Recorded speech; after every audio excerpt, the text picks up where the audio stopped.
네가 눈 감기 전엔 허락 못한다. 오빠니 제발요. 저희 좀 생각해 주세요. 이 결혼 절대 안 된다. 내 눈에 흙이 들어가기 전까진 어림도 없어.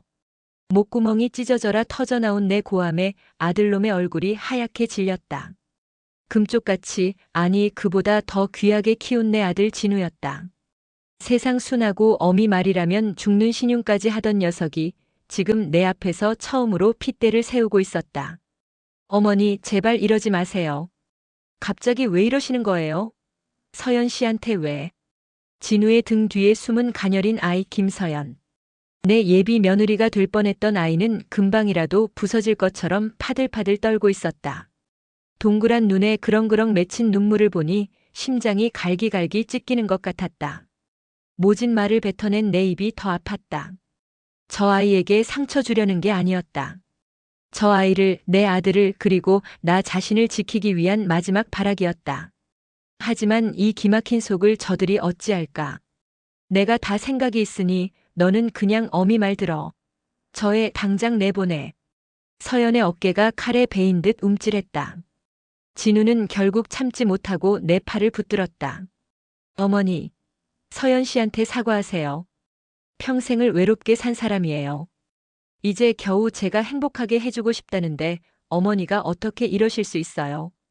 행복? 행복이라. 그 말이 비수처럼 날아와 내 가슴팍에 박혔다.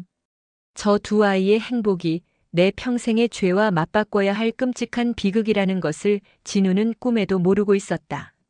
차라리 내가 천하에 둘도 없는 악독한 시어미가 되는 편이 나았다. 천륜을 어기는 죄를 짓게 하느니 평생 아들의 원망을 받는 어미로 사는 게 100번, 1000번 옳은 일이었다. 불과 한 달 전만 해도 내 삶은 고요한 호수 같았다.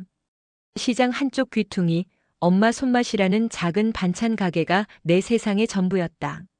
새벽에 일어나 나무를 묻히고 저녁이면 생선 조림간을 맞추며 달고 다른 세월을 견뎠다.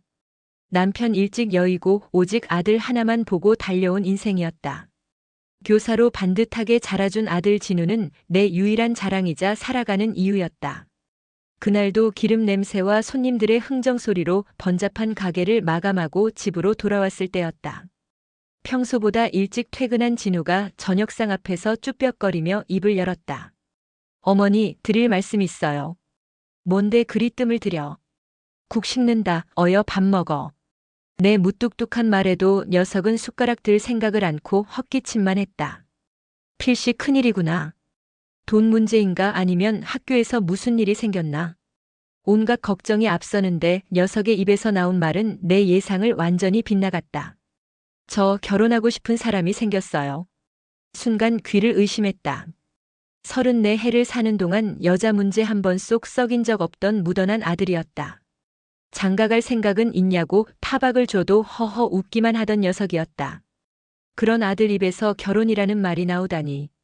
놀란 가슴이 이내 쿵쿵 기쁨으로 방망이 질치기 시작했다. 누구야?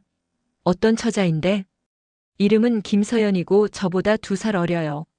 작은 출판사에서 편집자로 일하고 있고요. 아주 착하고 따뜻한 사람이에요. 서연. 입안에서 그 이름을 가만히 굴려보았다. 어감도 참 예뻤다.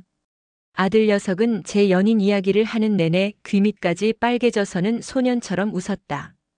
그 모습이 어찌나 보기 좋던지 평생의 시름이 다 녹아내리는 것 같았다. 그래? 그럼 어서 한번 데리고 와야지. 밥이나 한번 먹자. 정말요? 어머니가 좋아해 주실 거죠? 내가 좋다는데 내가 마다할 이유가 뭐 있겠냐? 너 좋으면 나도 좋은 거지. 그때까지만 해도 나는 진심으로 그렇게 믿었다. 내 아들의 행복이 곧 내 행복이라고. 그 행복이 어떤 모양이든 2팔 벌려 환영할 준비가 되어 있었다. 내게 곧 닥쳐올 운명의 잔인함은 상상조차 하지 못한 채 나는 오랜만에 단잠을 잤다. 약속한 주말 나는 새벽부터 일어나 온 집안을 쓸고 닦았다. 시장에 나가 가장 실한 갈빗감을 끊고 예비 며느리가 좋아할 만한 나물들을 정성껏 무쳤다. 평생 누군가를 위해 이토록 설레는 마음으로 음식을 준비해 본 적이 있었던가. 30여 년 전 어둠 속에서 갓난아이의 탯줄을 끊어주던 산파 할머니의 주름진 손길 이후로는 처음인 것 같았다. 초인종이 울리고 진우의 뒤에서 수줍게 고개를 내민 서연이를 처음 본 순간 나는 숨을 잠시 멈췄다. 참 단아하고 예쁜 아이였다. 꾸민 듯 안 꾸민 듯한 단정한 옷차림에 화장기 없는 얼굴이 오히려 맑아 보였다. 하지만 내 마음을 사로잡은 것은 그 아이의 눈빛이었다.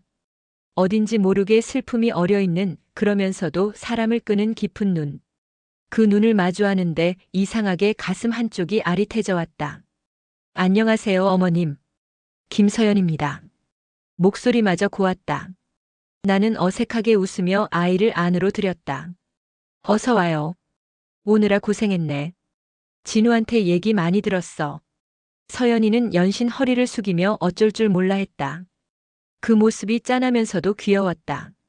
상다리가 휘어지게 차린 저녁상 앞에서 서연이는 복스럽게도 음식을 잘 먹었다. 내가 만든 잡채를 맛보더니 눈을 동그랗게 뜨고는 말했다. 어머님, 너무 맛있어요. 어렸을 때, 아주 어렸을 때 딱 한 번 먹어본 것 같은 맛인데 기억이 잘 안 나요. 근데 정말 정말 맛있어요. 그 말 한마디에 내 마음은 눈 녹듯 녹아내렸다. 부모 없이 보육원에서 자랐다는 진우의 말이 떠올라 가슴이 시큰했다. 저리도 엄마 손맛을 그리워했을 아이라니. 평생을 죄책감 속에 살아온 내게 저 아이는 어쩌면 신이 보내주신 마지막 선물일지도 모른다고 생각했다. 내 딸에게 해주지 못한 따뜻한 밥, 살가운 정을 이 아이에게라도 쏟아부으며 남은 생을 살아가라는 계시처럼 느껴졌다. 저녁 식사가 끝나고 서연이는 설거지를 돕겠다며 부엌으로 나를 따라왔다. 한사코 말렸지만 아이는 괜찮다며 환하게 웃으며 고무장갑을 꼈다. 물을 틀고 그릇을 헹구기 위해 자연스럽게 걷어올린 아이의 왼쪽 소매. 내 눈은 그 순간 아이의 하얀 팔뚝에 얼어붙고 말았다. 거기 있었다. 내 평생을 따라다닌 지옥 같은 낙인이. 오래되어 희미해지긴 했지만 분명했다. 손가락 한마디 크기의 길쭉한 타원형 모양의 화상 흉터. 30년 전 그날 젖병을 소독하려 끓이던 주전자를 엎었을 때 생후 한 달도 안 된 내 딸아이의 팔에 튀었던 그 끓는 물자국. 위치도 모양도 서슬 퍼런 내 기억과 한치의 오차도 없었다. 쨍그랑 마이너스. 손에 들고 있던 접시가 바닥으로 떨어져 산산조각이 났다. 내 세상이 무너져 내리는 소리였다. 어머님, 괜찮으세요? 다치신 데 없으세요? 서연이가 놀라 내게 달려왔다. 하지만 아이의 걱정 어린 목소리는 귓가에 닿지 않았다. 내 눈은 오직 그 흉터에만 고정되어 있었다. 나는 홀린 사람처럼 손을 뻗어 서연이의 팔을 붙잡았다. 이 흉터 이건 어떻게 된 거야? 내 목소리가 지하실 바닥처럼 낮고 축축하게 떨려 나왔다. 서연이는 내 기세에 놀란 듯 잠시 망설이다 입을 열었다. 아, 이거요. 아주 어릴 때 대인 상처라고 들었어요. 보육원에 들어오기 전부터 있었대요. 기억은 잘 안 나요. 왜 그러세요, 어머님? 보육원. 기억이 나지 않을 만큼 어렸을 때. 온몸의 피가 차갑게 식었다. 아니다, 아닐 것이다. 세상에 흉터 하나쯤 없는 사람이 어디 있으며 비슷한 모양의 흉터가 얼마나 많을까. 하지만 내 심장은 이미 알고 있었다. 이것은 우연이 아니라고. 30년을 외면하고 도망쳐온 내 과거가 가장 잔인한 모습으로 내 앞에 나타난 것이라고. 그날 저녁 나는 서연이와 진우를 어떻게 돌려보냈는지 기억나지 않는다. 넋이 나간 사람처럼 멍하니 앉아있다가 정신을 차렸을 땐 이미 깊은 밤이었다. 낡은 장롱 깊숙한 곳, 겹겹이 싼 손수건 뭉치를 꺼냈다. 그 안에는 갓난아이가 입던 작은 베넷 저고리가 누렇게 바랜 채 들어있었다. 베넷 저고리를 품에 안고 나는 밤새 소리 없이 울었다. 미안하다, 내 딸 아가야. 이 못난 어미를 용서하지 마라. 단 하루도 너를 잊은 적이 없었다. 언젠가 너를 다시 만나면 100번이고 1000번이고 무릎 꿇고 용서를 빌고 싶었다. 그런데 왜 하필 내 아들의 여자가 되어 나타난 것이냐? 신이시여, 어찌하여 이리도 가혹한 벌을 내리시나이까? 그날 이후 내 삶은 지옥으로 변했다. 어떻게든 진실을 확인해야 했다. 수소문 끝에 서연이가 자랐다는 보육원을 찾아갔다. 낡은 서류 더미 속에서 김서연의 입소 기록 카드를 발견했을 때 나는 온몸에 힘이 빠져나가는 것을 느꼈다. 1994년 늦가을. 생후 40일경. 발견 당시 왼쪽 팔뚝에 작은 화상 흔적이 있었음. 모든 것이 내가 아이를 버렸던 그날의 기록과 일치했다. 숨막히는 진실 앞에서 나는 결심해야만 했다. 이 사실을 밝히고 모두의 가슴에 대못을 박을 것인가? 아니면 눈을 감고 내 아들이 친누이와 부부가 되는 꼴을 지켜볼 것인가? 답은 정해져 있었다. 내가 어떤 고통을 받더라도 그 끔찍한 비극만은 막아야 했다. 방법은 하나뿐이었다. 내가 악독한 시어미가 되는 것. 저 착한 아이에게 세상에서 가장 모진 상처를 주어서라도 내 아들 곁에서 스스로 떠나가게 만드는 것. 그리하여 나는 오늘 내 아들 앞에서 괴물이 되었다. 서연이의 눈에서 흐르는 눈물이 내 심장을 도려내는 것 같았지만 나는 이를 악물고 모진 말을 쏟아냈다. 이것이 내가 내 딸과 내 아들, 우리 모두를 지키는 유일한 방법이었기에. 찬바람이 휑하게 닫힌 문틈을 비집고 들어와 텅 빈 거실을 감쌌다. 두 아이가 사라진 현관을 망연히 바라보던 나는 다리에 힘이 풀려 그 자리에 주저앉았다. 내가 무슨 짓을 한 것인가? 내 입으로 뱉어낸 말들이 비수가 되어 아이의 가슴뿐 아니라 내 심장까지 헤집어 놓았다. 바닥에 널브러진 깨진 접시 조각들이 마치 갈기갈기 찢긴 내 마음 같았다. 그래, 차라리 잘된 일이다. 이까짓 마음의 상처가 어디 대수랴. 돌이킬 수 없는 죄를 짓는 것보다야 100배, 1000배 낫지. 나는 조각난 사기 그릇처럼 스스로를 몇 번이고 다독이며 위로했다. 하지만 눈물은 멈추지 않고 쭈글쭈글한 손등 위로 쉴 새 없이 떨어져 내렸다. 그날 밤 진우는 집에 들어오지 않았다. 뜬 눈으로 밤을 새우고 다음날 가게 문을 열었지만 일은 손에 잡히지 않았다. 멍하니 손님을 맞고 기계적으로 반찬을 담아내면서도 온 신경은 전화기 소리에 쏠려 있었다. 저녁 무렵 가게로 들어서는 아들의 굳은 얼굴을 마주하고서야 나는 간신히 참았던 숨을 토해냈다. 녀석의 눈은 밤새 한숨도 못 잔 사람처럼 붉게 충혈되어 있었다. 어머니, 어제는 제가 너무 흥분해서 죄송합니다. 진우는 하지만 도저히 이해할 수가 없어요. 서연 씨가 뭘 그렇게 잘못했나요? 어머니도 처음엔 좋아하셨잖아요.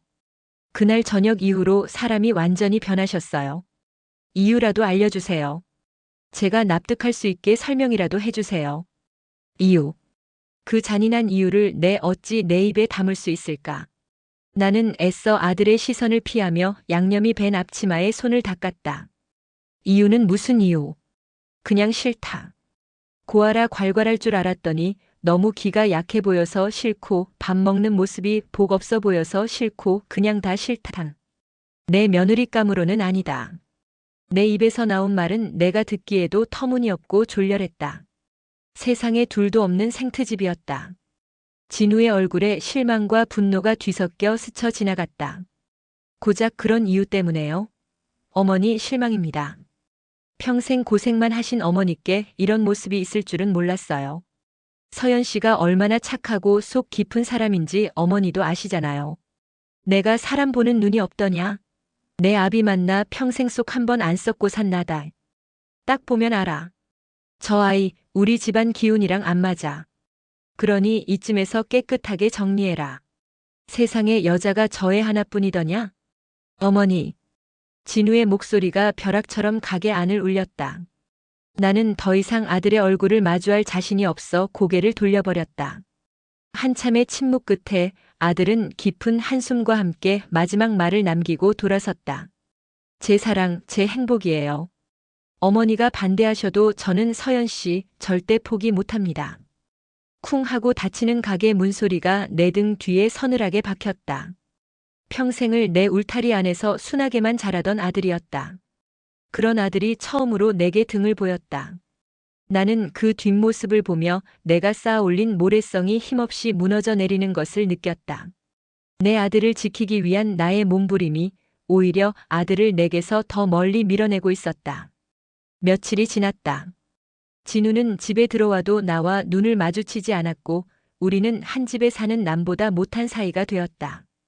팽팽한 긴장감이 흐르던 어느 날 오후 가게 앞에 한 그림자가 드리워졌다. 고개를 들자 그곳에 서연이가 서 있었다. 며칠 사이 반쪽이 된 얼굴로 아이는 금방이라도 울음을 터뜨릴 것 같은 표정을 하고 있었다. 손에는 작은 과일 바구니가 들려 있었다. 어머님. 나는 심장이 덜컥 내려앉는 것을 느끼며 자리에서 일어났다. 내가 여긴 어쩐 일이냐? 내 목소리는 겨울바람처럼 차갑게 나갔다. 서연이는 내 냉랭한 태도에 어깨를 움츠리면서도 한 걸음 더 내게 다가왔다. 제가 뭘 잘못했는지 알려주세요, 어머님. 부족한 점이 있다면 전부 고칠게요. 진우 씨 힘들게 하고 싶지 않아요. 제발 저를 미워하지 마세요. 아이의 목소리가 애처롭게 떨려왔다. 그렁그렁한 눈으로 나를 올려다보는 그 모습이 30년 전 강보에 쌓여 나를 올려다보던 그 작은 생명과 겹쳐 보였다. 엄마, 나를 버리지 마세요. 라고 말하는 듯한 그 눈빛에 나는 온몸이 무너져 내리는 것 같았다. 하지만 나는 정신을 차려야 했다. 여기서 무너지면 모든 것이 끝장이었다. 고쳐? 내 근본을 어떻게 고친단 말이냐? 부모 없이 자란 티가 얼굴에 다 쓰여 있는데. 우리 진우는 귀하게 자란 아이다. 너처럼 그늘진 아이 옆에 두면 내 아들 인생까지 어두워질까 겁난다. 그러니 그만하고 물러가라. 이게 내가 너한테 베푸는 마지막 인정이다. 내뱉는 말 한마디 한마디가 칼이 되어 내 혀를 베는 듯 했다. 서연이의 얼굴에서 마지막 핏기마저 가셨다. 아이는 손에 들고 있던 과일 바구니를 차마 내게 건네지도 못하고 그저 하염없이 눈물만 뚝뚝 흘렸다. 그 모습을 지켜보던 옆집 과일 가게 아주머니가 혀를 차며 한마디 거들었다. 아이고, 박 사장. 너무 심한 거 아니야? 저렇게 예쁘고 착한 아가씨한테. 요즘 세상에 부모 없는 게 어디 흠이라고. 주변 상인들의 수군거림이 나를 더욱 비참하게 만들었다. 나는 서연이가 들고 있던 과일 바구니를 거칠게 빼앗아 옆으로 밀쳐버렸다. 남의 집 일에 참견 마시오. 그리고 너 다시는 내 눈앞에 나타나지 마라. 다음번에 또 찾아오면 이보다 더한 꼴을 보게 될 줄 알아. 결국 서연이는 울면서 가게를 뛰쳐나갔다. 나는 아이가 사라진 골목 끝을 보며 의자에 주저앉았다. 심장이 제 기능을 못하는 것처럼 숨이 가빠왔다. 못된 말을 쏟아낸 입에서는 비린내가 나는 것 같았다. 내 딸이다. 내가 낳은 내 딸. 그 아이에게 평생 씻을 수 없는 상처를 주고 말았다. 내가 과연 사람인가? 짐승도 제 새끼는 품는 법인데 나는 지금 내 새끼를 절벽 아래로 밀어버린 것이나 다름없었다. 그날 저녁 진우는 불같이 화를 내며 집으로 돌아왔다. 어머니, 어떻게 서연 씨한테 시장 바닥에서 그런 모욕을 주실 수 있어요? 제가 알던 어머니 맞으세요? 왜 이렇게 하루아침에 괴물처럼 변해버리신 거냐고요? 괴물? 그 말이 내 가슴을 후벼 팠다. 그래, 나는 괴물이다. 내 자식들을 지키기 위해 기꺼이 괴물이 되기로 마음먹은 어미다. 그래, 나 괴물이다. 그러니 그애 당장 헤어져. 내 아들 잡아먹을 저 여우 같은 계집, 내 집안에 절대 못 들인다. 어머니. 진우와 나는 서로에게 평생 해보지 않았던 날 선말들을 주고받았다. 우리의 관계는 돌이킬 수 없을 만큼 부서지고 있었다. 그날 이후 진우는 집에 잘 들어오지 않았다. 나는 텅 빈 아들의 방을 보며 매일 밤을 눈물로 지새웠다. 잠이 들면 악몽을 꾸었다. 갓난아이였던 서연이가 피를 흘리며 나를 원망하고 진우가 차가운 눈으로 나를 외면했다. 몸도 마음도 쇠약해져 갔다. 반찬 가게에 나가는 날보다 몸져 눕는 날이 더 많아졌다. 그러던 어느 주말 며칠 만에 진우가 집에 들렀다. 녀석의 손에는 죽이 담긴 보온병이 들려 있었다. 어머니, 속이라도 좀 채우세요. 서연 씨가 어머니 좋아하시는 녹두 넣고 정성껏 끓인 거예요. 서연이가 내 딸이 나를 위해 끓인 죽이라니. 나는 보온병을 받아들고 한참을 망설였다. 뚜껑을 열자 따뜻한 김과 함께 고소한 냄새가 올라왔다. 한 숟갈 떠서 입에 넣는 순간 눈물이 왈칵 쏟아졌다. 따뜻하고 부드러운 죽이 식도를 타고 내려가며 꽁꽁 얼어붙었던 속을 녹여주는 것 같았다. 이 아이는 내가 그토록 모질게 밀어냈는데도 여전히 나를 어머님이라 생각하며 내 걱정을 하고 있었다. 이 착하고 바보 같은 내 딸. 선자야, 정신 차려라. 여기서 약해지면 안 돼. 나는 숟가락을 내려놓고 보온병 뚜껑을 닫았다. 그리고는 아무 말 없이 부엌으로 가 서연이의 정성이 담긴 그 죽을 음식물 쓰레기통에 전부 쏟아부었다. 진우가 그 모습을 보고 경악하며 달려왔다. 어머니, 지금 뭐 하시는 거예요? 치워라. 저런 애가 만든 음식 더러워서 못 먹겠다. 찰싹. 내 평생 처음으로 아들 녀석에게 뺨을 맞았다. 고개가 돌아갈 정도의 큰 충격은 아니었지만 내 마음은 산산조각이 났다. 진우의 손도 내 뺨을 때린 제 손을 믿을 수 없다는 듯 허공에서 떨리고 있었다. 어머니, 제가. 진우는 말을 잇지 못하고 뒷걸음질 쳤다. 그 눈에 담긴 것은 분노가 아니었다. 절망과 자기 혐오였다. 세상에서 가장 사랑하고 존경했던 어머니를 제 손으로 때렸다는 사실에 무너져 내리고 있었다. 나가라. 나는 돌아선 채로 얼음장 같은 목소리로 말했다. 내 집에서 당장 나가. 진우는 한참을 그 자리에 서 있다가 결국 아무 말도 없이 집을 나섰다. 텅 빈 집에 홀로 남은 나는 그제야 얼얼한 뺨을 감싸 쥐고 바닥에 무너져 내렸다. 울음소리조차 나오지 않았다. 아들을 잃었다. 딸을 밀어내고 이제는 아들마저 내 손으로 내쳤다. 모든 것이 끝이었다. 며칠 뒤 한 통의 편지가 도착했다. 진우의 글씨체였다.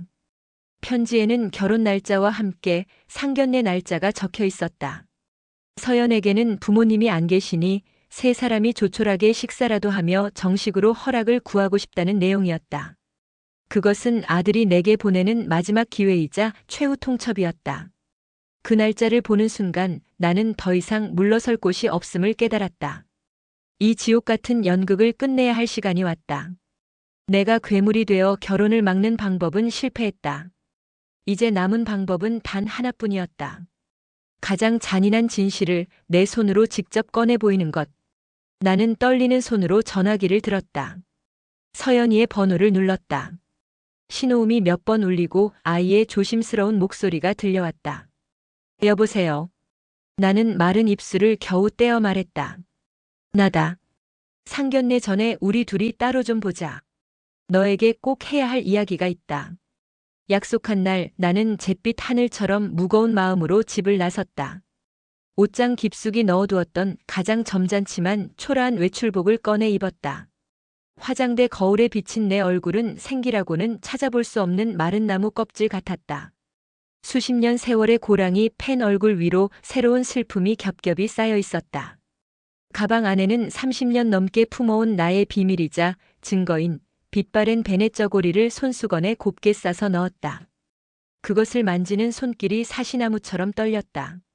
오늘 나는 이 손으로 내 딸의 세상에 마지막 남은 한 줌의 햇살마저 가려버려야만 했다. 우리가 만나기로 한 곳은 동네 어귀의 낡은 찻집이었다. 젊은이들은 찾지 않는 시간이 멈춘 듯한 공간. 삐걱이는 나무 문을 열고 들어서자 쌉쌀한 대추차 향이 코를 찔렀다.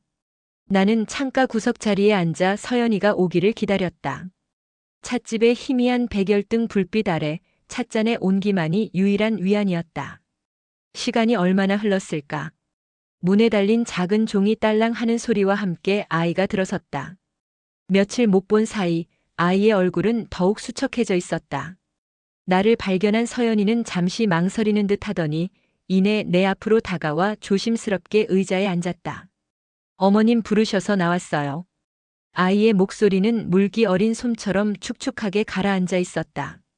우리는 한동안 아무 말도 하지 못했다. 찻집 주인이 가져다 준 따뜻한 대추차를 앞에 두고 그저 찻잔에서 피어오르는 김만 바라볼 뿐이었다. 어색한 침묵을 먼저 깬 것은 나였다. 먼저 미안하다. 내 사과에 서연이는 고개를 번쩍 들었다. 아이의 동그란 눈에 놀라움과 함께 희미한 기대감이 어렸다. 혹시라도 내 마음이 변한 것은 아닐까 하는 신락 같은 희망이었을 것이다. 나는 그 희망을 잔인하게 꺾어야만 했다. 내가 너에게 했던 모진 말들, 행동들 다 미안하다. 하지만 그건 진심이 아니었다. 네? 그게 무슨 그럼 어머님 저와 진우 씨 결혼 허락해 주시는 거예요? 서연이의 목소리가 가늘게 떨렸다. 아이는 금방이라도 울음을 터뜨릴 듯한 얼굴로 내 대답을 기다렸다. 나는 천천히 고개를 가로저었다. 아이의 얼굴에 피어났던 작은 희망의 불씨가 순식간에 사그라드는 것이 보였다. 아니, 결혼은 절대 안 된다. 왜요? 진심이 아니셨다면서요? 그럼 도대체 왜?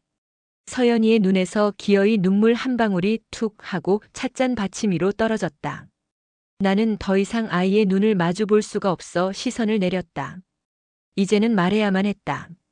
이 지옥 같은 연극의 막을 내려야만 했다.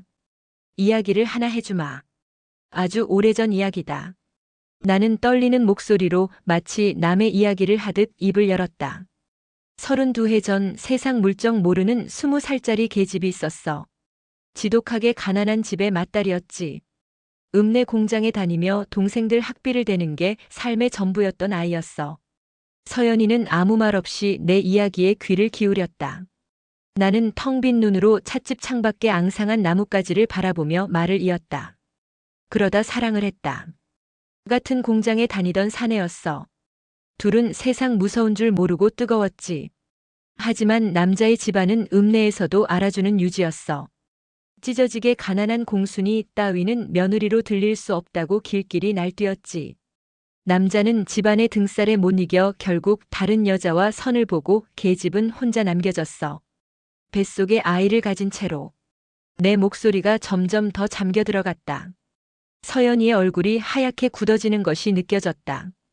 계집은 누구에게도 말하지 못했어. 엄한 아버지에게 맞아 죽을까 무서웠고 어린 동생들 앞길을 막을까 두려웠지. 그래서 10달 내내 천으로 배를 꽁꽁 동여매고 숨죽여 살았어. 그러다 어느 추운 늦가을 새벽 인적 없는 산속 외딴 집에서 혼자 아이를 낳았단다. 탯줄도 제 손으로 직접 끊었지. 나는 차마 서연이를 쳐다보지 못하고 주먹을 꽉 쥐었다. 손톱이 손바닥을 파고드는 아픔이 느껴졌다. 갓 태어난 아기는 여자아이였어. 어미를 쏙 빼닮은 예쁜 딸이었지. 품에 안아 젖을 물리는데 어찌나 서럽게 눈물이 나던지. 하지만 아이를 키울 수는 없었어. 당장 내 한 몸 뉘일 곳도 없는데 이 작은 생명을 어찌 거둔단 말이냐. 그래서 그 못난 어미는 목이 메어 더 이상 말이 나오지 않았다. 나는 겨우 숨을 고르고 가장 끔찍한 기억의 조각을 꺼내놓았다. 아이를 떠나보내기로 마음먹은 날이었어. 날이 유난히 추웠지. 아이에게 마지막으로 따뜻한 분유라도 한번 먹여보내고 싶어서 낡은 냄비에 물을 끓였어. 그런데 아이가 갑자기 자지러지게 우는 바람에 놀라서 허둥대다가 그만 끓는 물이 담긴 냄비를 아이 쪽으로 엎지르고 말았단다. 서연이가 숨을 흡하고 들이마시는 소리가 들렸다. 나는 기어이 고개를 돌려 아이의 왼쪽 팔을 바라보았다.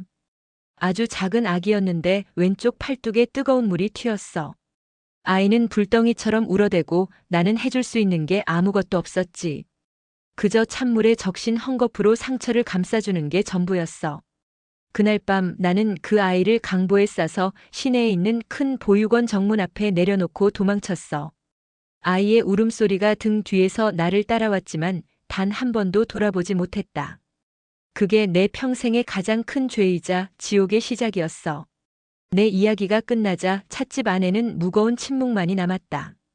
서연이는 미동도 없이 앉아 있었다. 아이의 얼굴은 표정을 읽을 수 없을 만큼 새하얗게 질려 있었다. 나는 떨리는 손으로 가방에서 손수건에 싼 베네 저고리를 꺼내 테이블 위에 올려놓았다. 그때 그 아이가 입고 있던 베네 저고리다. 차마 그것마저 버릴 수가 없어서 평생을 품고 살았다. 서연이의 시선이 천천히, 아주 천천히 빛바랜 베네 저고리로 향했다. 그리고는 마치 홀린 사람처럼 파르르 떨리는 손을 뻗어 그것을 만졌다. 아이의 손끝이 누렇게 변색된 옷고름에 닿는 순간 서연이의 어깨가 크게 들썩였다. 아니야. 서연이는 믿을 수 없다는 듯 고개를 저었다. 아이의 눈에서 굵은 눈물방울이 후두둑 떨어져 베네 저고리 위로 번져나갔다. 아닐 거야. 그럴 리가 없어요. 거짓말이죠? 제발 거짓말이라고 말해주세요. 미안하다 서연아. 내 딸아, 이 못난 어미를 용서하지 마라. 내 딸이라는 말에 서연이는 결국 무너져 내렸다. 아이는 두 손으로 얼굴을 감싼 채 짐승처럼 울부짖기 시작했다. 그 울음소리에는 30년의 외로움과 그리움, 버려졌다는 슬픔, 그리고 이제 막 깨달아버린 끔찍한 진실에 대한 절망이 모두 담겨 있었다. 찻집 안의 모든 소음이 멎고 오직 아이의 서러운 울음소리만이 가득 찼다. 나는 차마 아이에게 다가가지도 손을 잡아주지도 못한 채 그저 죄인처럼 고개를 숙이고 함께 눈물을 흘렸다. 바로 그때였다. 서연 씨. 찻집 문이 거칠게 열리며 진우가 뛰어들어왔다. 아마도 우리가 둘이 만나는 것이 불안에 뒤따라왔던 모양이었다. 진우는 오열하는 서연이와 넋이 나간 채 울고 있는 나 그리고 테이블 위에 낡은 베네 저고리를 번갈아 보며 상황을 파악하려 애썼다. 어머니, 도대체 서연 씨한테 또 무슨 말씀을 하신 거예요? 왜 사람을 이렇게까지 울리세요? 진우는 내게 달려와 삿대질을 하며 소리쳤다. 그리고는 서연이에게 다가가 어깨를 감싸 안았다. 서연 씨 괜찮아요? 일어나요. 어머니가 뭐라고 하시든 신경 쓰지 말아요. 내가 다 막아줄게요. 내가 지켜줄게요. 진우의 위로에 서연이는 오히려 더 격렬하게 몸을 떨며 그를 밀쳐냈다. 오지마 오지 마요. 만지지 마. 서연 씨 왜 그래요? 나예요 진우 씨. 제발 제발 나한테서 떨어져요 제발. 서연이는 진우를 마치 끔찍한 것을 보듯 밀어내며 뒷걸음질 쳤다. 진우는 영문을 몰라 당황한 얼굴로 나를 돌아보았다. 어머니, 대체 무슨 짓을 하신 거냐고요? 말 좀 해보세요. 나는 더 이상 아무것도 숨길 수 없었다. 아니, 숨겨서도 안 되었다. 이 비극의 마침표는 내 손으로 찍어야만 했다. 나는 자리에서 일어나 비틀거리는 걸음으로 두 아이 앞에 섰다. 그리고 내 평생 가장 잔인하고 끔찍한 진실을 내 아들의 눈을 똑바로 보며 내뱉었다. 그 아이 건드리지 마라, 진우야. 무슨 말씀이세요? 나는 눈을 질끈 감았다가 떴다. 입술 사이로 터져나온 내 목소리는 쇳소리처럼 거칠었다. 서연이는 내가 30년 전에 낳아서 버린 내 딸이다. 정적이 흘렀다. 세상의 모든 소리가 사라진 것 같았다. 진우의 얼굴에서 모든 표정이 지워졌다. 분노도 걱정도 사랑도. 그저 텅 빈 껍데기만 남은 사람처럼 녀석은 나를 멍하니 바라보았다. 뭐라고요? 서연이는 내 친누나라고. 이 어미가 낳은 내 누나란 말이다. 진우의 눈동자가 지진이라도 난 듯 흔들리기 시작했다. 녀석의 시선이 내 얼굴에서 울고 있는 서연이에게로 그리고 서연이의 왼쪽 팔뚝으로 향했다.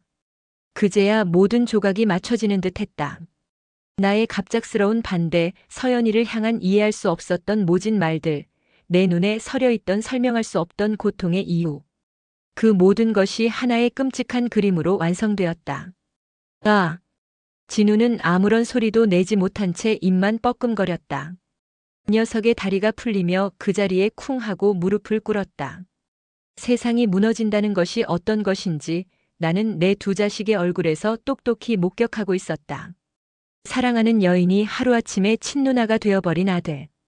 평생을 그리워한 어머니를 만났지만 그 만남이 사랑하는 남자와의 이별을 고하는 딸. 그리고 그 모든 비극의 중심에 서 있는 나. 우리는 그 낡은 찻집에서 한참 동안 아무 말도 하지 못했다. 그저 서로의 무너진 얼굴을 바라보며 운명이 파놓은 깊고 서늘한 구덩이 속으로 함께 떨어져 내리고 있을 뿐이었다. 사랑도 행복도 미래도. 그 모든 것이 한순간에 제가 되어 흩어지고 있었다. 상견례는커녕 우리는 이제 가족이라는 이름으로도 연인이라는 이름으로도 서로를 마주 볼 수 없는 세상에서 가장 슬프고 기구한 세 사람이 되어버렸다. 그 찻집에서 우리는 어떻게 헤어졌던가. 기억은 안개에 쌓인 듯 흐릿하다. 아마도 진우가 무너진 서연이를 부축해 먼저 일으켰을 것이다. 내 아들은 평생을 사랑하겠다 맹세했던 여인이자 하루아침에 누이가 되어버린 그 아이의 어깨를 감싸 안고 차마 내 쪽은 돌아보지도 못한 채 비틀거리며 찻집을 나섰을 것이다. 나는 혼자 남았다. 텅 빈 찻잔 속에서 식어버린 대추차의 마지막 온기마저 사라질 때까지 나는 망부석처럼 그 자리에 앉아 있었다. 세상의 모든 소음이 나를 비껴가는 듯한 정막 속에서 나는 비로소 깨달았다. 내가 저지른 30년 전의 죄가 이제야 비로소 가장 끔찍한 방식으로 죗값을 치르게 되었다는 것을. 집으로 돌아오는 길은 멀고도 험했다. 평생을 걸어온 익숙한 골목길이 낯설었고 발걸음은 천근만근 무거웠다. 저녁 장사를 준비하는 가게들의 불빛이 번져 보였고 사람들의 웃음소리는 먼 세상의 이야기처럼 들렸다. 텅 빈 집에 들어서자 냉기 섞인 공기가 나를 와락 덮쳐왔다. 진우의 방은 불이 꺼진 채 정적에 잠겨 있었고 아들의 온기가 사라진 집은 거대한 무덤과도 같았다. 나는 불도 켜지 않은 채 차가운 거실 바닥에 몸을 뉘었다. 모든 것이 끝났다. 내 아들의 행복을 지키려다 내 아들의 세상을 무너뜨렸고 내 딸을 되찾으려다 내 딸의 삶을 송두리째 흔들어버렸다. 나는 어미도 뭣도 아니었다. 그저 내 이기심과 죄업으로 두 아이의 인생에 지울 수 없는 흉터를 남긴 죄인일 뿐이었다. 그 후로 며칠간 시간은 흐르지 않고 고여 있었다. 전화벨이 울릴 때마다 심장이 멎는 것 같았지만 수화기 너머에서는 아들의 목소리가 들려오지 않았다. 가게에도 나가지 못했다. 문을 열고 손님을 맞고 나무를 묻히고 웃으며 돈을 받을 자신이 없었다.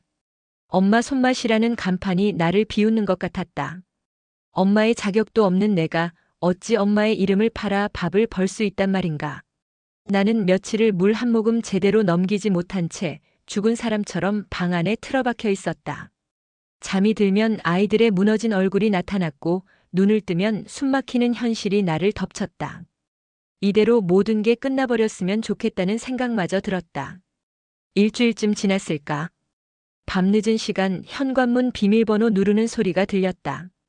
나는 벌떡 몸을 일으켰다. 진우였다. 녀석은 유령처럼 소리 없이 집 안으로 들어섰다. 불을 켜자 드러난 아들의 얼굴은 말이 아니었다.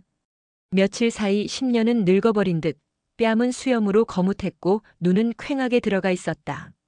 녀석은 나를 원망하지도 소리치지도 않았다. 그저 텅 빈 눈으로 나를 한번 쳐다보고는 제 방으로 들어가 옷가지를 챙겨 나오기 시작했다. 진우야. 내 목소리가 모기 소리처럼 기어나왔다. 진우는 잠시 동작을 멈췄지만 끝내 나를 돌아보지는 않았다. 당분간 서연 씨 옆에 있어줘야 할 것 같아요. 혼자 둘 수가 없어요. 아들의 목소리는 모든 감정이 증발해버린 듯 건조했다. 그 목소리가 내 가슴에 더 큰 구멍을 냈지만 나는 아무 말도 할 수가 없었다. 내가 무슨 자격으로 아들을 붙잡을 수 있을까? 그래야지.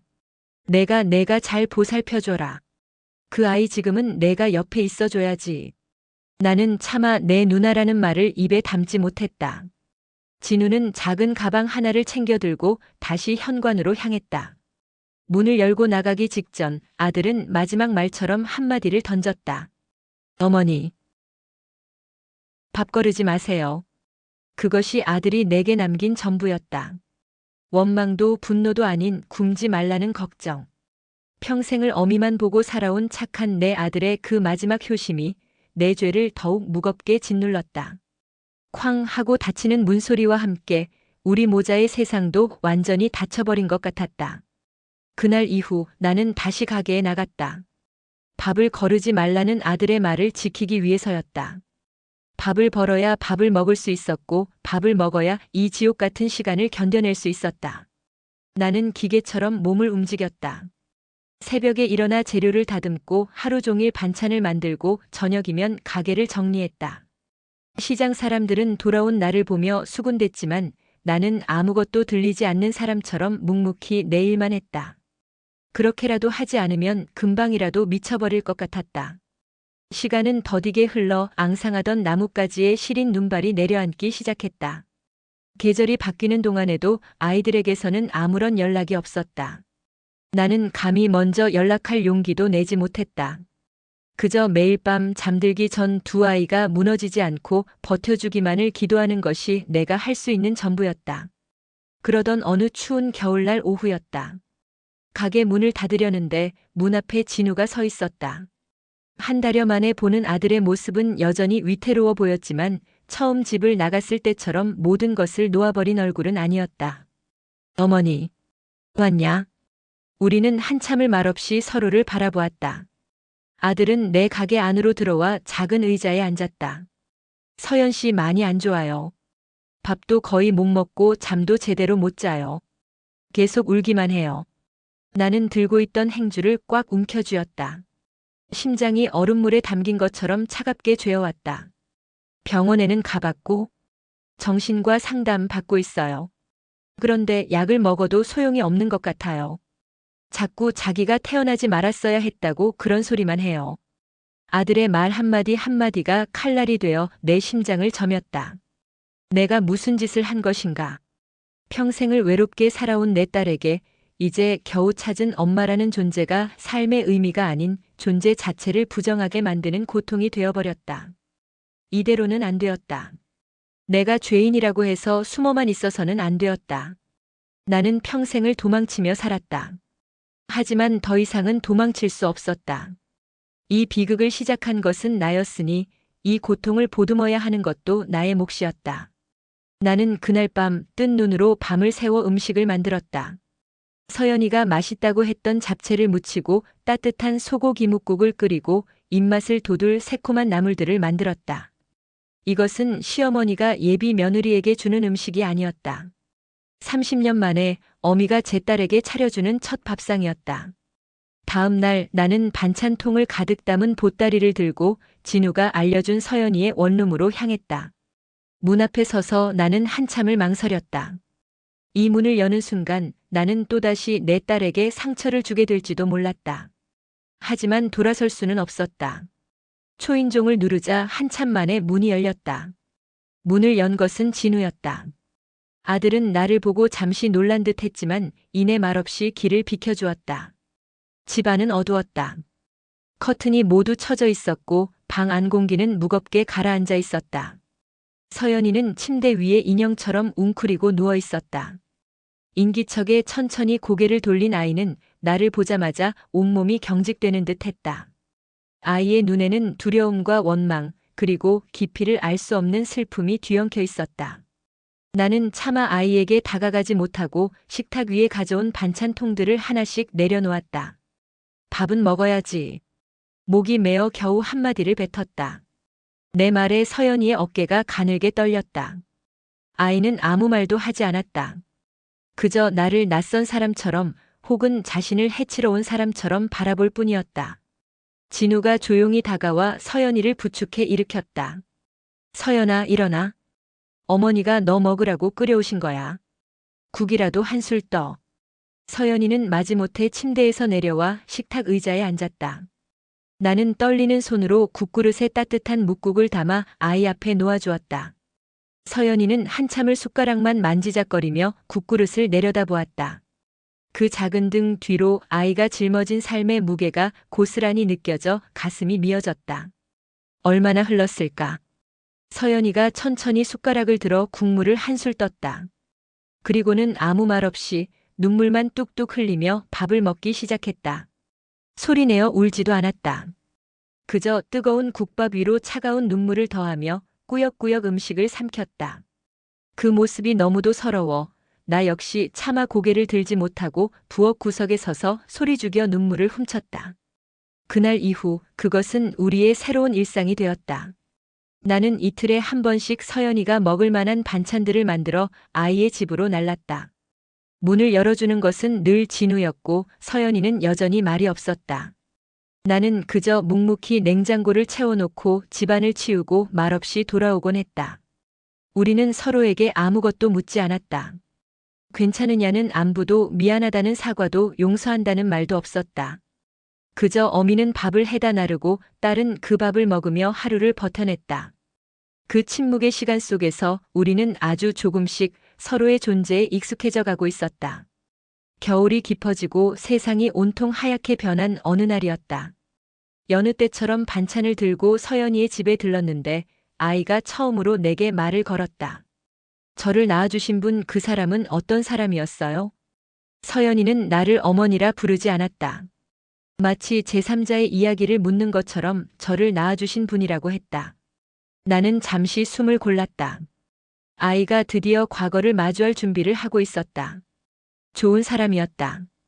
비록 가난하고 못 배워서 너를 지켜주지는 못했지만 마음만은 따뜻한 사람이었어. 너를 아주 많이 사랑했단다. 내 대답에 서연이는 고개를 끄덕였다. 더 이상 묻지는 않았지만 그것은 우리 관계의 아주 작은 시작이었다. 그 후로 서연이는 아주 가끔씩 자신의 과거에 대해 물어왔다. 나는 몇 월 며칠에 태어났어요? 그 사람은 나를 낳고 많이 아팠나요? 그런 질문들을 던질 때마다 아이는 조금씩 자신을 낳은 그 여자와 눈앞에 있는 나를 하나의 인격으로 받아들이는 듯 했다. 나는 거짓없이 하지만 최대한 담담하게 30년 전의 이야기를 들려주었다. 그것은 고통스러운 과정이었지만 우리가 가족이라는 이름으로 나아가기 위해 반드시 거쳐야 할 통과 의례였다. 시간이 약이라는 말은 어쩌면 진실일지도 몰랐다. 봄이 오고 얼어붙었던 땅이 녹아 새싹이 돋아날 무렵 우리의 관계에도 작은 변화가 생겼다. 진우는 더 이상 서연이의 옆에서 그림자처럼 맴돌지 않고 학교에 다시 나가기 시작했다. 아이는 여전히 힘들어했지만 이제 진우를 연인이 아닌 오빠로 바라보는 법을 힘겹게 배우고 있었다. 주말이면 진우는 서연이를 데리고 공원에 가거나 함께 영화를 보았다. 그 모습은 연인이라기보다 아픈 동생을 살뜰히 챙기는 오빠의 모습 그대로였다. 어느 일요일 오후 진우가 서연이를 데리고 우리 집으로 왔다. 그날 찻집에서의 비극 이후 두 아이가 함께 우리 집에 온 것은 처음이었다. 나는 애써 아무렇지 않은 척 아이들을 맞았다. 어서 와라. 저녁 먹고 가거라. 그날 우리는 셋이서 처음으로 한 식탁에 마주 앉아 저녁을 먹었다.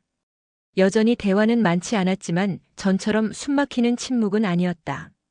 밥을 먹던 서연이가 문득 나를 보며 말했다. 잡채 맛있어요. 어머니. 어머니. 서연이가 나를 그렇게 부른 것은 그날이 처음이었다. 그 한마디에 내 심장이 쿵 하고 내려앉았다. 그토록 듣고 싶었던 말이었지만 막상 듣고 나니 기쁨보다 아픔이 더 컸다. 나는 애써 눈물을 삼키며 웃어 보였다. 그래. 그럼 많이 먹어라. 앞으로 자주 해줄게. 진우는 말없이 밥을 먹으며 우리 둘의 모습을 가만히 지켜보고 있었다. 그 녀석의 눈빛은 슬펐지만 그 안에 아주 작은 안도감이 섞여 있었다. 세상에서 가장 사랑하는 두 여자가 서로를 완전히 밀어내지 않고 가장 기구한 형태로나마 관계를 이어가고 있다는 사실에 대한 안도감이었을 것이다. 우리의 삶은 결코 예전으로 돌아갈 수 없을 것이다. 진우는 새로운 사랑을 찾기 어려울 테고 서연이의 마음속 상처는 평생 아물지 않을지도 모른다. 내 가슴에 새겨진 죄책감의 낙인 또한 죽는 날까지 지워지지 않을 것이다. 우리는 세상 사람들이 말하는 정상적인 가족이 될 수 없다. 연인이 될 뻔했던 남매, 딸을 버렸던 비정한 어미. 우리는 평생 이 기구한 운명의 굴레를 짊어지고 살아가야만 한다. 하지만 그날 저녁 낡은 식탁에 마주 앉아 서투르게 밥을 먹는 내 두 자식의 모습을 보며 나는 희미한 희망을 보았다. 절망의 잿더미 속에서도 피어나는 작은 들꽃 같은 희망이었다. 우리는 서로에게 남긴 상처를 외면하지 않고 그 상처를 똑바로 마주보며 함께 나아가기로 선택했다. 용서나 화해라는 거창한 말은 어울리지 않았다. 우리는 그저 서로의 아픔을 있는 그대로 인정하고 남은 생을 서로에게 기댄 채 버텨내기로 한 것이다. 이제 나는 매일 아침 두 아이를 위한 밥을 짓는다. 딸에게는 30년치의 밀린 모정을, 아들에게는 평생 갚아도 모자랄 속죄의 마음을 담아서. 진우는 묵묵히 내 딸의 든든한 오빠가 되어주고 서연이는 아주 느리게 자신을 버렸던 어미의 딸로 살아가는 법을 배우고 있다. 우리는 연인도 온전한 모자도 아닌 세상에서 가장 애틋하고 슬픈 가족이라는 이름으로 묶였다. 우리의 앞날은 여전히 안개 속처럼 불투명하겠지만 한 가지는 분명하다. 우리는 이제 혼자가 아니라는 것. 서로의 상처를 보듬고 서로의 눈물을 닦아주며 우리는 이 지독한 운명을 함께 건너갈 것이다. 그것이 신이 우리에게 내린 잔인한 형벌이자 동시에 마지막 남은 구원일지도 모른다고 나는 조심스럽게 믿어보기로 했다. 결혼을 막으려던 어머니의 마음과 슬픈 가족의 운명에 대해 어떻게 생각하시나요? 여러분의 댓글을 기다립니다. 이 이야기가 좋으셨다면 좋아요와 구독으로 응원해주세요.